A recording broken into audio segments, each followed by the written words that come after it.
Hi everyone, I am महक और ये मेरा यूट्यूब का फर्स्ट एवर सेशन है। वैसे आई एम एन एजुकेटर। मैं काफ़ी टाइम से बच्चों को पढ़ा रही हूँ, स्टूडेंट्स को पढ़ा रही हूँ, बट यूजुअली वो मेरा सारा ऑफलाइन मोड पर होता है। But today this is I guess the beginning. और ये एक छोटा सा क्विक सेशन है जो कि कवर कर रहा है कुछ टॉपिक्स ऑफ अनाटमी को, बेसिक्स ऑफ अनाटमी को। जैसे आप सबको पता है कि सबके सेमेस्टर्स आ रहे हैं। और सबसे पहले हम एनाटमी का स्टार्ट करेंगे। मैं साइड बाय साइड सारे कोर्सेज जो है वो स्टार्ट करूँगी। आज जो है हमारा क्विक सेशन रहेगा बेसिक कॉन्सेप्ट्स ऑफ एनाटमी को लेकर। इसमें जो मैंने टॉपिक्स कवर किए हैं वो बेसिक्स ऑफ एनाटमी है, एनाटमी क्या होती है, उसकी सब डिविजन्स क्या होती है, और क्या क्या एनाटमिकल पोजीशन होती है, मतलब क्या एग्जैक्ट एनाटमिकल पोजीशन होती है। और हम कुछ एनाटमिकल टर्म्स के बारे में जो है वो बात करेंगे। मैं कोशिश करूँगी इसी सेशन में जो है सारे टॉपिक्स को कवर करने की, बट अगर वीडियो थोड़ी लंबी बनती है तो हम उसको नेक्स्ट वीडियो में कवर अप करेंगे। एनाटमी ये एक स्टडी है स्ट्रक्चर ऑफ द बॉडी की, कि हमारा बॉडी का स्ट्रक्चर जो है वो कैसे होता है और उसका रिलेशनशिप जो है वो दूसरे पार्ट्स के साथ किस तरीके से होता है। अनाटमी जो है वो एक ग्रीक वर्ड है और एनेटॉम, ये जो एनेटॉम है ये बेसिकली अगर हम इसको ब्रेक करके बोले तो एनेटॉम का मतलब होता है कि किसी चीज़ को हम कट कर रहे हैं। तो यूजुअली जब लैबोरेटरी में जब नॉर्मली स्टडी करते हैं तो हम बुक्स में से स्टडी करते हैं, लेकिन जब हम लैबोरेटरी में अनाटमी के प्रॉपर स्टडी करते हैं तो हम डाइसेक्शन करके करते हैं। बेसिकली अनाटमी को अगर हम डिफ़ाइन करना चाहे तो it is the study of structure of the body. और जब भी हम नॉर्मली डाइसेक्शन करके किसी ह्यूमन बॉडी के बारे में स्टडी करते हैं तो वो अनाटमी ही होती है। अनाटमिकल स्टडीज़ की कुछ सब डिविजन्स होती है कि कैसे कैसे हम अनाटमी की स्टडी कर सकते हैं। We have 4 special types of anatomical studies. One is gross anatomy, microscopic anatomy, third is developmental anatomy, and the fourth is specialized branches of anatomy. First topic को हम थोड़ा सा डिस्क्राइब मैं आपको कर देती हूँ और समझा देती हूँ। तो we have first topic is gross anatomy. Gross anatomy के भी 3 सब पार्ट्स हैं। जैसे ग्रॉस एनाटमी के बारे में अगर आपको नॉर्मली मैं आपको बताना चाहूँ तो जिसके बारे में हम पूरा पढ़ रहे हैं, जैसे रीजनल मतलब अगर आप किसी पूरे एक लेग के बारे में पढ़ रहे हो तो लेग के अंदर आने वाली सारी नर्व्स, सारे मसल्स, सब कुछ जो है वो उसमें बोन्स वगैरह सब कवर हो जाते हैं, तो उसको हम रीजनल एनाटमी कहते हैं कि हाँ हम एक रीजन की एनाटमी जो है वो पढ़ रहे हैं। हो सकता है वो अपर एक्सट्रीमिटीज़ की हो सकता है वो लोअर एक्सट्रीमिटीज़ की हो। इट विल डिपेंड कि हम क्या जो है वो पढ़ रहे हैं। सेकेंड होता है सिस्टमैटिक एनाटमी। एक ऐसे टाइप ऑफ ग्रॉस एनाटमी है जिसमें हम सिर्फ एक particular system of the body के बारे में पढ़ते हैं। थर्ड हमारे पास सरफेस एनाटमी आ जाती है जिसमें हम इंटरनल स्ट्रक्चर्स के बारे में जो है वो स्टडी करते हैं, और वो इंटरनल स्ट्रक्चर्स जो हमारी स्किन से जो है वो रिलेट कर रहे हो। This is the surface anatomy. Now the next topic of anatomical studies is microscopic anatomy. जो माइक्रोस्कोपिक एनाटमी होती है, नाम से ही पता चल रहा है कि हम किसी छोटे पार्ट के बारे में जो है वो पढ़ रहे हैं। We have 2 type of microscopic anatomy, one is cytology and the other one is histology. Cytology में हम किसकी स्टडी करते हैं, हम सेल्स की स्टडी करते हैं, और हिस्टोलॉजी में हम टिश्यूज़ की स्टडी करते हैं, प्रॉपर स्टडी करते हैं टिश्यूज़ की। टिश्यूज़ कैसे है, किस टाइप के है, कनेक्टिव टिश्यू है, कौन सा है, एपिथेलियल है क्या नहीं है, सबके बारे में एवरीथिंग। डेवलपमेंटल अनाटमी में हमारी डेवलपमेंट वर्ड जहाँ पर भी आ जाता है तो मतलब वो एक स्टेज से दूसरे स्टेज से थर्ड स्टेज से फोर्थ स्टेज पर ऐसे करते सो ऑन करते हुए जा रहे हैं, और हमें हर स्टेज के बारे में जो है वो पढ़ना है। तो आपने देखा होगा कि एम्ब्रियो एक सबसे अच्छा एग्जाम्पल है कि हम एम्ब्रियो में देख सकते हैं कि पहले वो कौन से स्टेज पर था, फिर वो जाइगोट से मतलब वही ब्लास्टोमर से कैसे कैसे स्टेज पर बना, फीटस बना, ये बना वो बना, तो हम उसको जो है वो पढ़ सकते हैं। एम्ब्रियोलॉजी जो है वो एक टाइप की डेवलपमेंटल एनाटमी के अंदर हम पढ़ते हैं। इसके अंदर हम स्टडी करते हैं कि कौन कौन से डेवलपमेंटल चेंजेस आते हैं एक बॉडी के अंदर बिफोर बर्थ होने से पहले। एम्ब्रियोलॉजी में we have other type of specialized branches of anatomy as well. One is pathological anatomy, second is radiographic anatomy, and the third is molecular biology. ये pathological anatomy में आ जाता है कि अगर हमारी बॉडी को कोई डिज़ीज़ हो गया है या फिर किसी भी बॉडी को कोई डिजीज़ हो गया है तो उसकी वजह से जो बॉडी के अंदर चेंजेस आते हैं और जब हम उनके बारे में स्टडी करते हैं तो उसे पैथोलॉजिकल एनाटमी के नाम से जाना जाता है।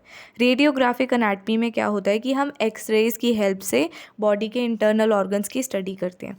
मॉलिक्यूलर बायोलॉजी में हम जो सब सेल्यूलर लेवल्स आ जाते हैं उसके अकॉर्डिंग या उस मतलब सब सेल्यूलर लेवल्स के स्ट्रक्चर की जब हम एनाटमी की स्टडी करते हैं तो उसको मॉलिक्यूलर बायोलॉजी जो है वो कहा जाता है। इसका सबसे अच्छा एग्जांपल है कि हमने क्लास 12th में एक molecular basis of inheritance of chapter पढ़ा था, जिसमें हमने पूरा मॉलिक्यूलर बायोलॉजी को जो है वो कवर कर रखा है। मतलब ऐसे हमने उसकी स्टडी नहीं करी बट उसके बारे में बेसिक ब्रीफिंग में सब कुछ पढ़ रखा है। अब हम एनाटमिकल पोजीशन के बारे में बात करते हैं कि अगर आपको किसी पेशेंट को एक एनाटमिकल पोजीशन में रखना है तो उसकी पोजीशन जो है वो कैसी होनी चाहिए। मैं आपको एक पिक्चर में दिखाती हूँ, you can see. So anatomical position एक स्टैंडर्डाइज्ड मेथड होता है जिसमें हम बॉडी की इमेज लेते हैं और हम एक प्रॉपर एक एनाटमिकल रेफरेंस के साथ बॉडी की पिक्चर को जो है वो लेते हैं और देखते हैं।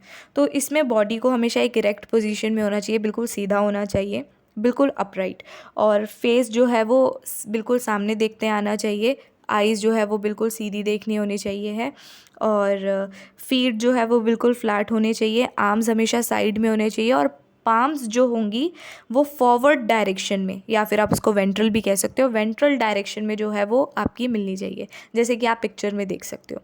तो बॉडी इरेक्ट, फेस बिल्कुल सीधा, आइज़ भी बिल्कुल सीधी, फीट बिल्कुल फ्लैट, आर्म्स बिल्कुल साइड में जैसे होते हैं, और पाम्स जो है वो बिल्कुल आपकी फॉरवर्ड डायरेक्शन में जो है वो दिखनी चाहिए। So this is the anatomical position. Now we are going to study about anatomical directions. Anatomical directions और positions कैसे कैसे होती हैं। So अभी हम पहले 5 contrasting pairs के बारे में बात करेंगे, जैसे superior, inferior, anterior, posterior, dorsal, ventral, proximal, distal, medial and lateral। तो जैसे कि आपने अभी फ़ोटो में देखा, सबसे पहले हम सुपीरियर और इन्फीरियर के बारे में जो है वो बात करेंगे। तो सुपीरियर एक ऐसा स्ट्रक्चर होता है जो हेड से काफ़ी क्लोज होता है, या फिर अगर आप कोई एक ऐसा स्ट्रक्चर देख रहे हो जिसके बारे में आप स्टडी कर रहे हो तो जो उसका ऊपर वाला पार्ट होगा जो टॉप पर आ रहा है उसको हम सुपीरियर बोलते हैं, और जो नीचे वाला पार्ट होगा उसे हम इन्फीरियर कहेंगे। तो मतलब आप ऐसे बोल सकते हो जो हेड वाली साइड आपके बॉडी में आ रहे होंगे सरफेस वो आपके सुपीरियर होते हैं, और जो डाउनवर्ड वाली डायरेक्शन में आ रहे होते हैं या फिर फीट के जो क्लोज़र होते हैं उनको हम इन्फीरियर कहते हैं। फिर next we have is anterior and posterior. Anterior जो होता है वो आपका आगे वाली साइड होता है, फ्रंट वाली साइड होता है, front part of the body, और पोस्टीरियर मतलब back side of the body, या फिर आप इसको कह सकते हो कि एक ऑब्जेक्ट के पीछे वाली जो साइड होती है posterior, P for posterior, P for पीछे। फिर now we have the other term used here is dorsal and ventral. Dorsal और वेंट्रल ये भी आपका इंटीरियर पोस्टीरियर की तरह ही है। डॉर्सल जो है वो आपको ध्यान रखना है कि वो बैक साइड को शो करता है, और वेंट्रल मतलब कि जब कोई भी आपका ऑब्जेक्ट फ्रंट साइड पर शो करने की हो, या फिर आप कह सकते हो कि वेंट्रल जो है जो फ्रंट या फिर बेली की साइड जो है वो शो कर रहा है, जैसे जो हमारे लंग्स वगैरह होते हैं उनके भी डॉर्सल और वेंट्रल पार्ट होते हैं, किडनीज वगैरह, मतलब हर चीज़ के, स्टर्नम वगैरह, everything. Now we have the other one is proximal and distal. जो प्रॉक्सिमल और डिस्टल स्ट्रक्चर्स होती हैं आपको उसको ऐसे ध्यान रखना है कि प्रॉक्सिमल मतलब जैसे आपकी कोई बोन है तो बोन जहाँ से भी जुड़ी हुई है उसको हम रूट कहते हैं। तो जो भी रूट के जो पास में आता है, क्लोज़र आता है लिम्स के, उसको हम प्रॉक्सिमल कहते हैं, और जो रूट से अवे जा रहा होता है उसको हम डिस्टल कहते हैं। The other term is used here is medial and lateral. Medial मतलब वो स्ट्रक्चर जो आपकी mid line of the body के क्लोज़र आए उसको हम मीडियल कहते हैं, और जो आपकी मिड लाइन से दूर जाते हुए, फार्दर अवे जाते हुए जो आपको स्ट्रक्चर्स दिखते हैं उसको हम लेटरल स्ट्रक्चर्स जो है वो कहते हैं। अब सुपरफिशियल और डीप ये यूजुअली आपकी स्किन से रिलेटेड आता है। तो सुपरफिशियल आपके पास ऐसे स्ट्रक्चर्स होते हैं जो आपकी सरफेस ऑफ द बॉडी से ऊपर वाली स्किन के जो है वो पास में होते हैं, और डीप जो होते हैं जो deep into the core of the body, मतलब काफ़ी सारी लेयर्स के अंदर होते हैं, या फिर काफ़ी डीप ऑफ द ऐसे स्ट्रक्चर जो आपकी बॉडी के बहुत ज़्यादा डीप होते हैं, उन्हें हम डीप स्ट्रक्चर्स जो है वो कहते हैं। अब पोजीशन में सबसे मेन अनाटमिकल पोजीशन में मुझसे भी बार बार बहुत की गलतियाँ होती थी जब मैं अपने फर्स्ट ईयर में थी, और मैंने अच्छे से, टू बी वेरी ऑनेस्ट, इतने अच्छे से पढ़ाई नहीं करी थी जिस तरीके से अब मैं कर रही हूँ। सो प्रॉन और सुपाइन, प्रॉन का मतलब जब आप बिल्कुल फेस डाउन करके लेटे हुए हो, जैसे उल्टी पोजीशन में जब आप लेटे हो, जब आपकी बेली वाली साइड आपके बेड को टच कर रही हो, उल्टे होके लेटना, सो उसको प्रॉन कहते हैं। सुपाइन मतलब जब आप सीधे लेटे होते हो, जब आपका फेस बिल्कुल अप होता है। यूनिलेटरल और बायलेटरल, यूनिलेटरल में क्या होता है, जब आप सिर्फ अपना एक side of the body portion दिखा रहे होते हैं, या तो राइट या तो लेफ्ट।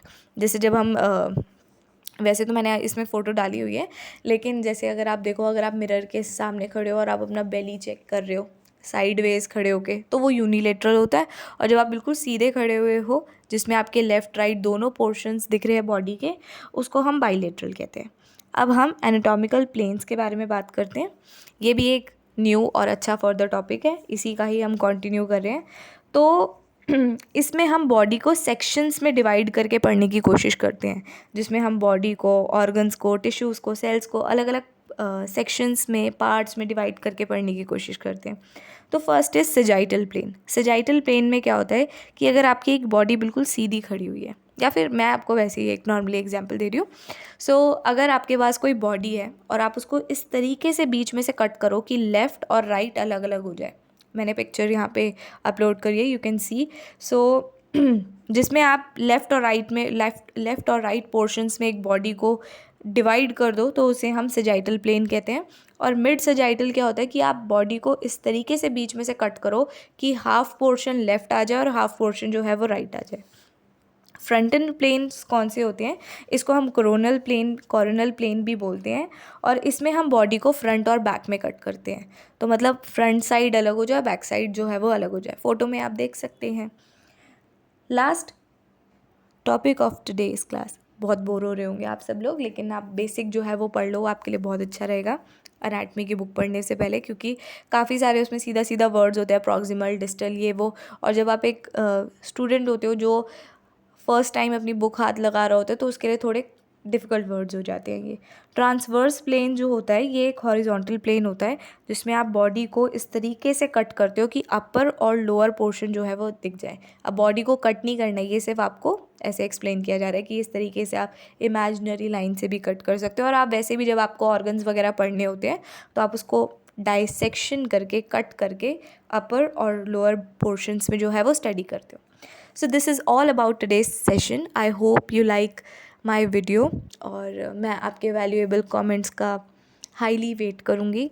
और अगर आपको अच्छा लगता है तो भी आप बताना, अगर आपको नहीं अच्छा लगेगा तो भी आप बताना। कुछ अप्रिशिएट करने के लिए हो तो वो आप बताना, और अगर कुछ ठीक करना हो तो वो भी आप बताना। I hope you like the video. Bye.